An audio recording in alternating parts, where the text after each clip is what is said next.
Sì, una comunicazione di servizio, a parte la mia introduzione, poi l'intervento sarà fatto in lingua inglese, per cui so che c'è un servizio cuffie per traduzione simultanea, credo fuori, giusto qui fuori?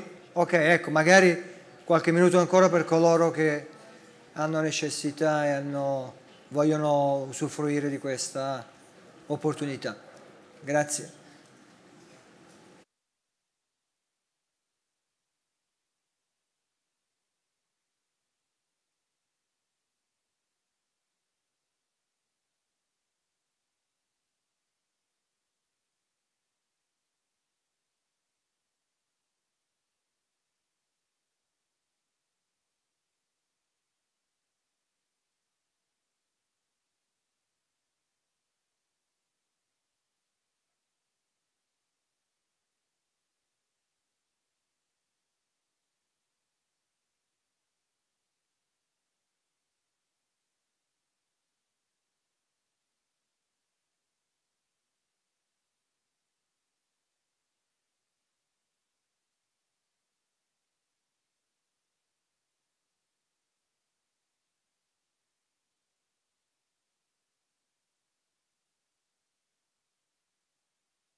Bene, buonasera, bentrovati, benvenuti tutti, grazie per il vostro tempo. Il tema del salone di questi 3 giorni si è orientato principalmente verso gli investimenti sostenibili. Noi facciamo anche uno spaccato per quello che riguarda, come dire, la costruzione dei portafogli, l'utilizzo di quelle strategie che oggi sono sempre, come dire, più richieste. Siamo in un contesto dove i 2 attori che partecipano a questo mondo in maniera preponderante, da un lato il gestore, le fabbriche, dall'altro lato la distribuzione, sono chiamati a vivere un po' più da vicino, ad essere assieme di più nel tentativo di cogliere realmente quelli che sono i bisogni dell'investitore. Si è sempre detto, si è sempre parlato della centralità del cliente, poi ognuno di noi in qualche modo questo concetto l'ha dimenticato. Oggi siamo realmente in questa situazione, nel senso che il cliente è molto più informato, ha accesso ad una serie di informazioni che prima non gli appartenevano, ha maggiore consapevolezza e quindi l'industria deve in qualche modo abituarsi a, come dire, cercare di interpretare le finalità e gli obiettivi degli investitori. E in quest'ambito che ci muoviamo, dall'altro lato la distribuzione andrà verso l'assottigliamento di quelle che sono le strategie, i servizi di investimento a disposizione, facendo uno screening. Le cose che rimarranno saranno quelle cosiddette a premio. Dall'altro lato le fabbriche dovranno investire in infrastrutture e in talenti. E quello che Natixis ha cominciato a fare da qualche tempo, da qualche anno, questa è la nostra caratterizzazione. Non siamo espressione di un singolo gestore, di una singola fabbrica, ma bensì di una serie, diciamo, di strutture che ci appartengono. Siamo un gestore attivo, abbiamo una strategia ben chiara, ci caratterizziamo in quest'ambito, siamo attivi, fortemente attivi. Queste sono, come dire, alcune statistiche che ci riguardano, la misura della bontà, come dire, di quello che riusciamo a consegnare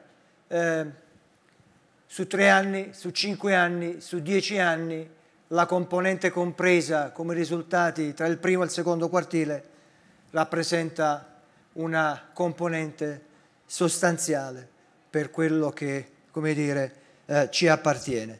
Oggi parleremo di H2O, società ben conosciuta, credo, da tutti voi, conosciuta per una serie di strategie che in questi anni hanno dato un contributo assolutamente importante per quanto riguarda il raggiungimento di quei risultati, conosciute per queste specificità.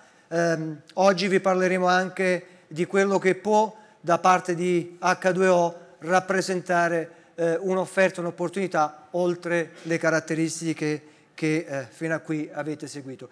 Ringrazio ancora per la vostra presenza, chiamo Charlotte di H2O a effettuare il suo intervento. Grazie ancora. Charlotte, floor is yours. Thank you very much, and thank you very much for all coming to join and listen to me speak about H2O. I do not speak Italian, unfortunately, so I'll let you put your headsets on and the translation begin. So I'm here on behalf of H2O. I'm a client portfolio manager. My role is to come and be able to talk to clients about H2O, about our positions, about our portfolios, and about our views, so that the portfolio management team we have can concentrate on managing the money and providing the excellent performance that we have seen since our inception. Now, for those of you who are not familiar with H2O, so I'll move out of the light. For those of you who aren't as familiar with H2O, I'm going to give a very brief introduction into who we are, what it is we do, and then introduce the investment team. Then I will also cover the global macro views and introduce you to a few of our products. So to start with, H2O. We were launched in 2010 by Bruno Krast and Vincent Chaillet, who are the ex-CEO and CIO of Amundi in London. Now, when Bruno and Vincent came across from Amundi to create H2O, they brought a large number of the investment team with them. So you can see we have an investment team of 28 professionals now. The majority of those have been working together for an incredibly long time. They're almost like family.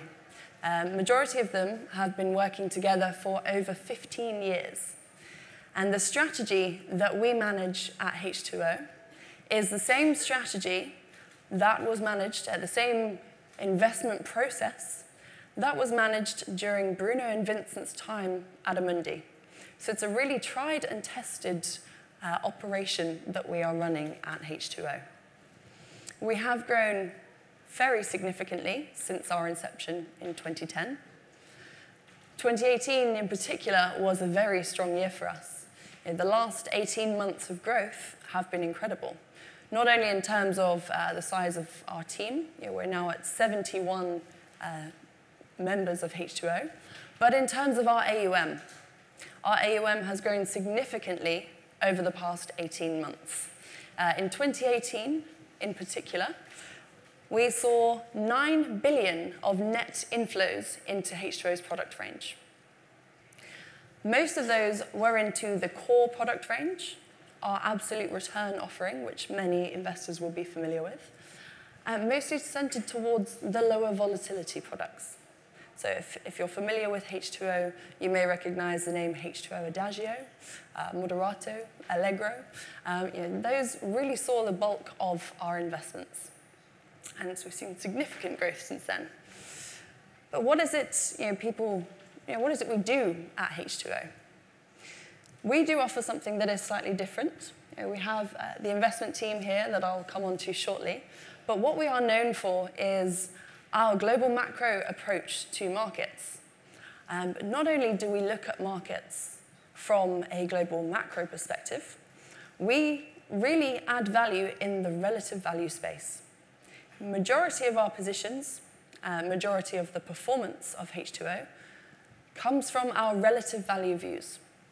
So we do look at the market from a global macro perspective, but we start at the top and we try and understand what the economy is doing, in which direction are we heading.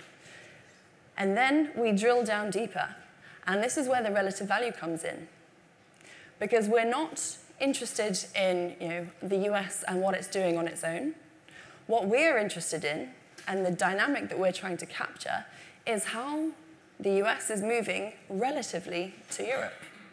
So we're trying to understand the divergence, or the convergence, regardless, between economies, between sectors. Delving deeper within Europe, we're trying to understand the relationship between core and peripheral Europe, or equally, between the US and emerging markets, trying to understand the dynamic between that and implementing positions to benefit from those relative movements accordingly. So the investment team, we've got the majority of them on the board here, but now having 28 PMs, it gets a little bit crowded, so we've had to keep it quite small. But we are organized quite differently. For us, we're trying to be a global macro house, capture the global macro picture. And from that sense, we want to understand the nuances between asset classes as well. So the way we've organized our team is by market factor. Because what we're trying to capture when we look at markets is, on the left-hand side here, the more fundamental market drivers, your macroeconomics, your microeconomics, your valuations. But we're also trying to grasp the market sentiment as well. Technical analysis, technical movements in markets, positioning, investor sentiment, and flows. What we try to do is grasp all of these so that not to capture every opportunity, because it's kind of impossible to capture absolutely every opportunity, but we don't want to miss the big risks in the market.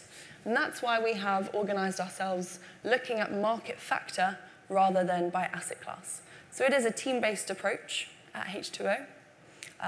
All of the PMs will look at the market through their respective prisms, and they will then feed in their ideas to Vincent in the center, who, as CIO, has a job of formulating H2O's market views, and they'll be validated by Bruno, our CEO.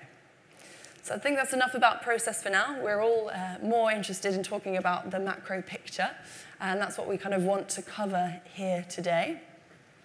Now, I might disappoint some people in saying that H2O don't participate in the new year, new me fad.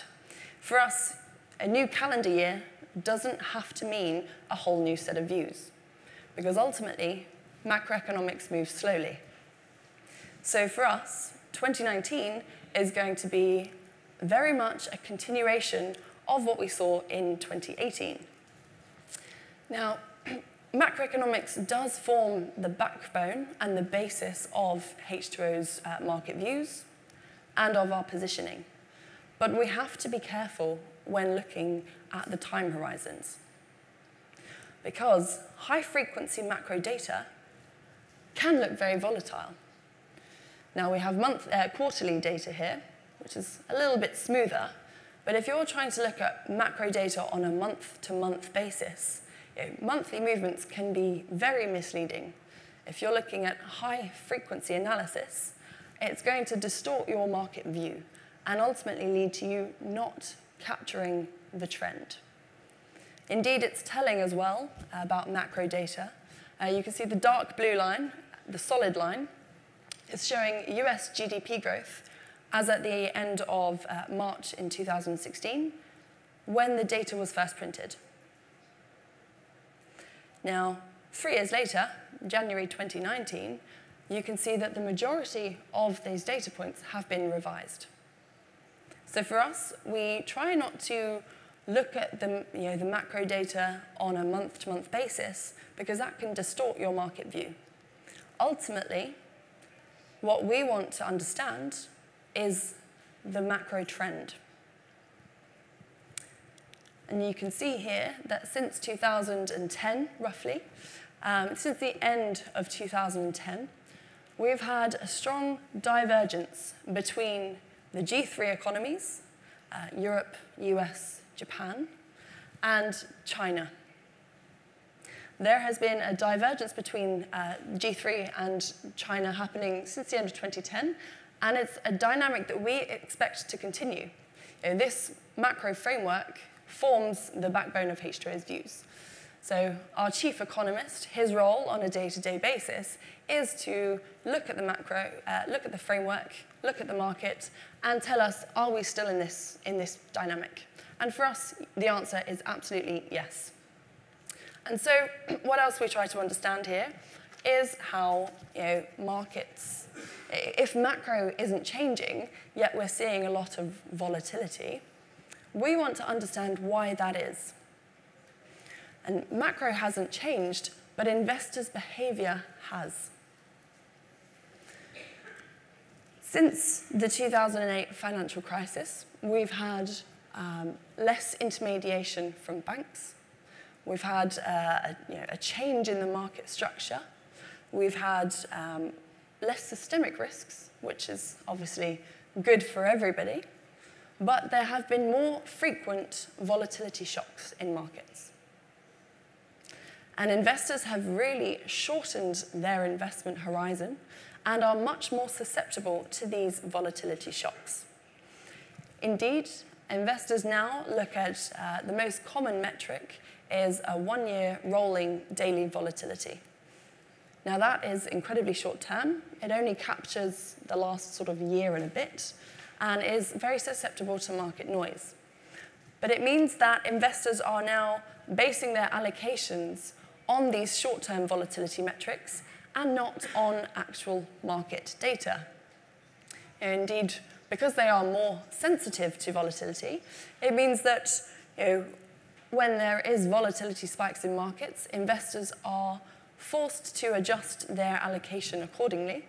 And then it's really a case of volatility telling the investors what to do. Whereas before 2008, it was the case that you'd receive the market data, you would assess the situation, and you would update your outlook accordingly. So the structure has changed, and you can see it quite clearly when looking at the movements of the S&P index. Now, what we've got here, the top, the dark blue line, I do apologize for the color scheme of H2O. It's all very blue, so it might be a little bit difficult to see, particularly from the back. But we have the performance of the S&P, and at the same time, the performance of the VIX index. And you can see in periods of consistently low volatility, your allocation is telling you that risky assets are okay to invest in more. So if you're looking at daily volatility as a metric, it's pushing you towards a more risky asset allocation. Ultimately, when we see the spike in volatility, we see at the same time investors having to adjust their allocation, and we see the S&P underperforming. So the same situation happened throughout 2018 as well. As we saw volatility calming down, the S&P started to pick up a little bit more. And then we saw at the very end of the year, the last month, volatility spiked again. And we saw the crash on the S&P. So we're really trying to understand that macro hasn't changed, but investors' reactions to it have. And that is not uncommon at the end of the business cycle, as we are nearing the end of the business cycle, particularly in the US. We can see that actually investors start to panic. Everybody is starting to try and time when we will be at the end. When is the reversal? When is the end date? People are trying to market time, which is a little bit more difficult to do. And it leads investors to push their allocation to a much more defensive allocation. So we start seeing significantly more investments into defensive sectors and low volatility sectors as well, ahead of the end of the business cycle. Now, if we look at the end of the business cycle over a number of market movements, you can see that really, nearing the end doesn't mean that everything slows down. Indeed, looking at the late 80s and the end of the 90s, the years 98 to 99, 2000, those were some of the strongest years for growth that the US has seen since the end of World War II. So we do think that it's a bit too early to start putting in a defensive allocation now in your portfolio, because ultimately you're likely to get caught short by the resurgence of performance in the US going forward. Indeed. Now, the end of the business cycle also leads to certain assumptions about recession, how long we have until the next recession, and what indicators are pointing out that there's going to be a recession. If we look back to 2016 here on this graph, this one on the left shows the high yield spreads. And in 2016, the grey lines are where we've seen recessions before. In 2016, the high yield spread was above the magic number of 618. And beyond that point, the market started saying, there's excesses, we're going to have a recession, there's trouble around the corner, be careful of your allocation. Now, the recession didn't materialize. And indeed, high yield spreads came down again, spreads tightened again.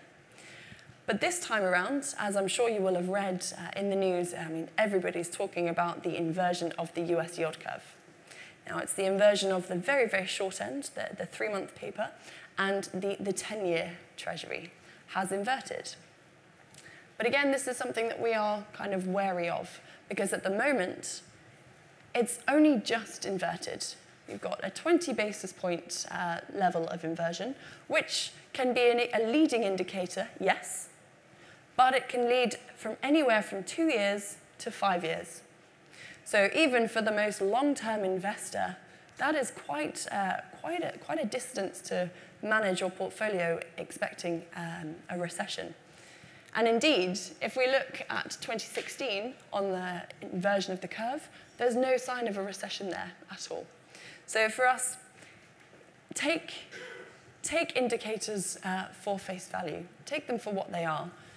Bear in mind what they can sometimes indicate, but also bear in mind that they can be misleading, and there are often false signals.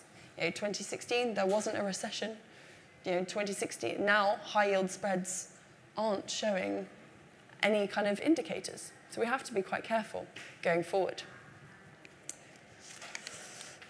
And really, this is where we finished talking a little bit about macro, because ultimately, for us, there's no change going forward. We think that G3 will continue to diverge from China, as we saw. We think we're very much in that dynamic. Indeed, Chinese authorities have confirmed that they are slowing down.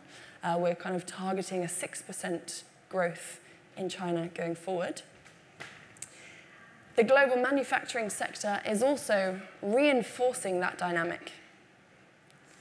We have seen a much weaker manufacturing sector across markets recently, particularly for an economy like China who relies on manufacturing for about 30% of its GDP. So that is reinforcing this divergence between core, the G3 economies and China. Consumers, we believe, are going to be strong going forward. We're still in an environment of low rates. Employment is picking up. And we've had a windfall in purchasing power from oil recently. At the end of last year, the price of oil collapsed by 30%, which is very good news for you and me. It should give us a nice boost and boost consumption going forward. We do expect that CapEx will remain stable. And we expect that really the scenario we are in now is very similar to that of the late 90s.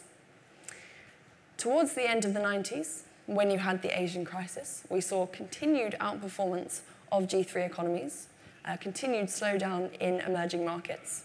We saw a strong consumer in the G3, the collapse of oil as well, and we saw a weaker manufacturing sector, which, very similarly to what we anticipate for G3, didn't have a negative impact on G3, but it just reinforced that divergence. So no real changes. For now, it makes sense as you have your macro picture, as we know that macro is stable, it makes sense to look a little bit more at flows, and volatility, and technicals to adjust your positioning accordingly. I have an English version here, sorry, just to make sure we're all on the same page. Now, this is a view, if you're familiar with H2O, it's a view we've held in our portfolio for about 5 years now. The normalization of the Fed and of US rates. And it's very quickly gone from being a view that was very consensual last year, expecting the Fed to raise rates on 4 occasions, and expecting the US to continue to outperform. However, with the 4th rate hike came the market's drawback, saying that the Fed was done, that the Fed's now going to be hawkish, and we're not going to see any more rate rises. But this is something that we are now very contrarian on, because we don't think that we've reached the end of the cycle in the US. The market is pricing in very differently, but for us, we're not there. We're not there yet. We have had a more dovish Fed, but they haven't done it. They haven't had a U-turn like the market has mentioned. They've merely said that they're going to put rates on hold. They're going to take this opportunity to pause and assess the situation and be more data dependent going forward. So really, the FOMC meeting that was held in March, we're not surprised by what the Fed said. We expect it's a reconfirmation of what they said in January. They're going to put rates on hold, and they're going to be data dependent. But what we have been surprised by is the market's reaction to this data, or to this announcement, in fact. The Fed have said we're going to be put on hold, and the market saw a 25 basis point sell-off on the 5-year US Treasury, which we think is a little bit of an overreaction, specifically for data or for news that was already priced in. A little bit of an overreaction there. The market is now fully ahead of the Fed. The market is anticipating that we will have 2 rate hikes within the next 2 years. 2 rate cuts within the next 2 years. And the Fed's kind of stuck in the middle now. But ultimately, US data is still very strong, and we do expect core inflation to increase going forward. There are a few reasons for that, but number one really is the strong US consumer. Within the G3 economies, there is strong domestic demand. in an environment where you have low rates still, where you have an unemployment rate of 3.8% in the US, a very tight labor market, and wages which are increasing, wage growth is accelerating at 3.4%. Combining that with the boost in purchasing power from the price of oil, the weakening price of oil, you have a very strong consumer. You can't have anything but a strong consumer in this kind of market environment. So we do very much anticipate that what we see here is the compensations in the dark blue with the big arrow next to them. Compensations are on the rise. Core inflation has been a bit more subdued. It's probably going to be a little bit more subdued for the next few months as markets digest the oil shock that we've seen, that we've experienced. But ultimately, we do see that there's more room for the core CPI to tick up higher. So we think the surprise for markets is not going to be rate cuts, because ultimately, rate cuts are now so well priced in that even if they happen, it's not going to be a surprise for the market. For us, the surprise is to the upside, the other direction. Core CPI, inflation to increase, and the Fed to be further forced to normalize rates. Indeed, this is quite a similar dynamic to the late 90s again. I know I'm drawing a lot of parallels, but it is something that we have noticed and are keeping an eye on. Here we're looking at the Fed fund rate and the yield on the US 5-year Treasury. And you can see post-LTCM collapse, the Fed decided to cut rates on 3 occasions. And then they held for a period of time. But it's the same dynamic here. The market was ahead of the Fed. They priced in the cuts. And then when we saw the cuts, you had a dovish Fed, you had dovish market moves. But in the period where the Fed wasn't announcing that they were going to raise rates, in a period where the Fed was perceivably more dovish and keeping on hold, the market actually did the work for them. And rates were forced higher just by market actions, not by any data specifically from the Fed. So we do think that is something that we could see in this dynamic. We've had a series of rate hikes since 2015. The Fed's now going to be on pause. And ahead of that pause, we saw yields collapsing. So for us, we're going to, we still think it makes sense to have these positions within the portfolio. We're now on hold. Ultimately, we could see the same dynamic and see the market do the work for us. The positioning that we have based around this theme hasn't changed. We like to be short US Treasuries and long the dollar. And given the recent moves that we've seen in markets, where particularly the US Treasury, the 10-year yields have collapsed from 3.26% to the kind of the 2.6% mark, I want to reinforce why this position is still core in our portfolio, why it still makes sense, not only from our views and our outlook for the Fed, but also from a portfolio construction point of view. So what we have here is something that we like to call the dollar smile. And we start by understanding the dot plot for the Fed. And the dot plot says that we're not going to see any rate hikes this year. Looking at how treasuries move in this environment, obviously you would expect no movements on your treasuries. However, we need to understand which way the market is going to move and how that is going to impact these positions. So if we move into a more risk-on environment, if we see that uptick in inflation, if we see the Fed being forced to normalize rates further, then we will perform on our short US Treasuries position. However, if the Fed is forced to cut, then we will ultimately lose a little bit in the portfolio. Now, this is a position as a direct view. If you have a direct view of being short treasuries, On its own, it can be effective if you are correct directionally. However, you know H2O, we like to look at things on a more relative value basis. We're not as interested in the directional moves of markets.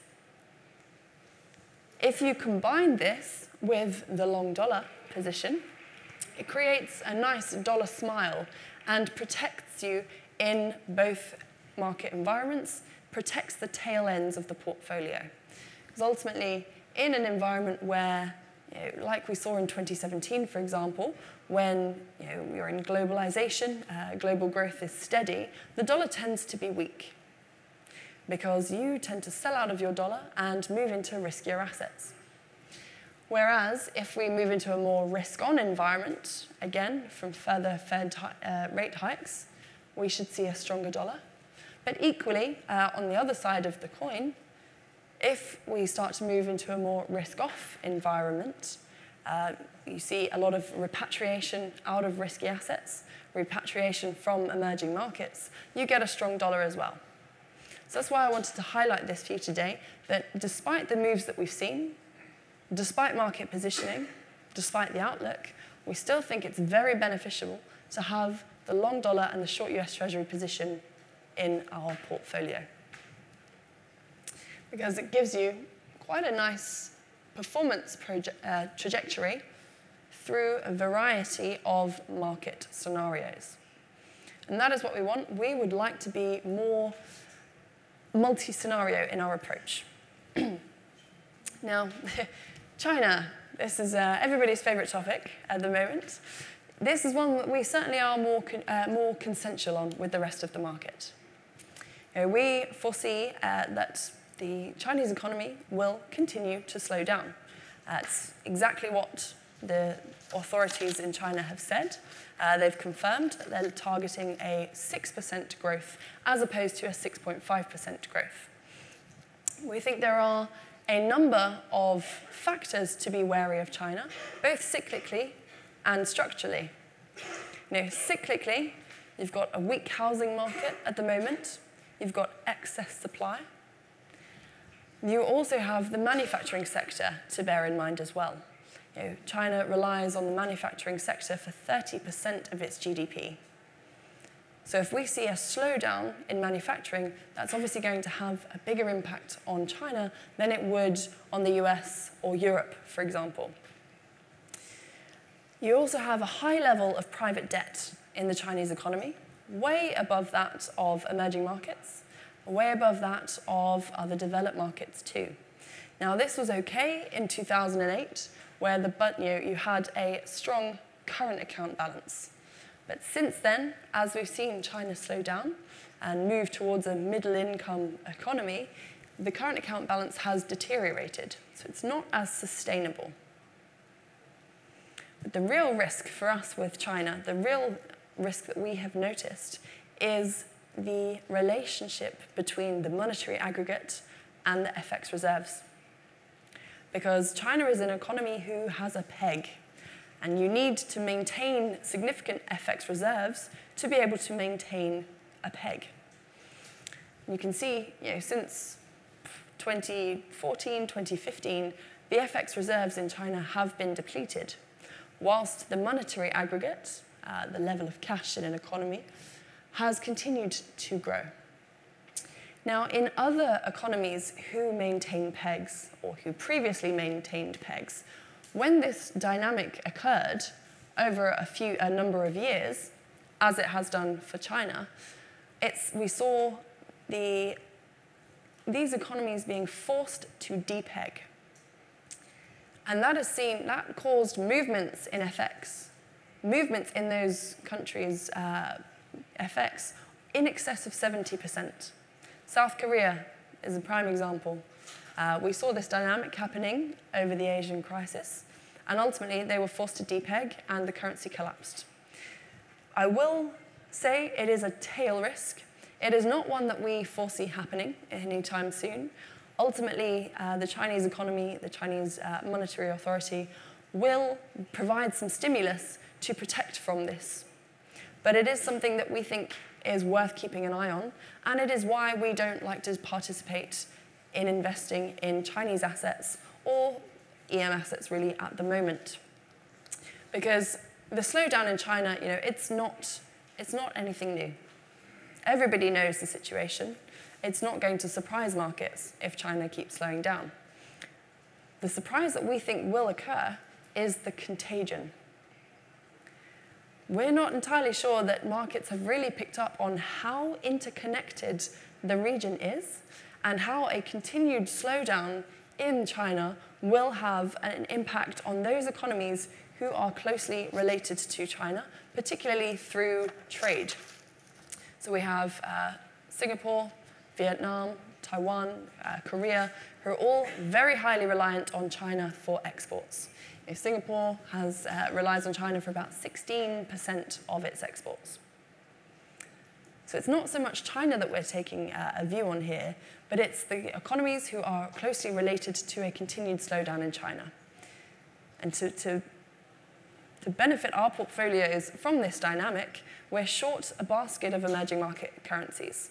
So we're short the Singapore dollar, we're short the Taiwanese dollar, the Korean won, and a few others, a basket as such, all relative to the US dollar, because we do expect that divergence to continue. Now, this is our kind of third main theme within portfolios, and it is definitely the most contrarian view that we have, certainly throughout last year, and definitely for this year as well. But Europe, we still think there's a lot of value in European assets. Following 2017 was a strong year for European growth. That was also a year of globalization and global growth, which meant that we saw a 5% boost to exports for the Eurozone, which contributed quite nicely to GDP growth. 2018, the reverse happened. Those exports contracted, and among a number of other one-off kind of scenarios that happened in Europe last year, European assets were grouped with emerging markets and destined to underperform. And so they did. But for us, we believe that Europe is very closely related to the US. We think the European economy is roughly 3 years behind US in terms of the business cycle. And as such, you should probably implement positions that you had on the US 3 years ago in Europe now. But it's a very similar story. It's becoming increasingly similar to the US, actually. We have a very strong consumer in Europe as well. Not quite as strong as the US, but actually we've got a very strong wage growth dynamic, but also the boost from oil should support consumption in Europe. Domestic consumption in Europe accounts for 2/3 of GDP. And when you have, to quote the chief economist of Natixis, Patrick Artus, if you have a 20% decline in the price of oil, that equates to roughly a 0.6% boost to GDP in the Eurozone. So if you think we had a 30% decline last year, we're looking at a little bit more than that, a boost to the European economy.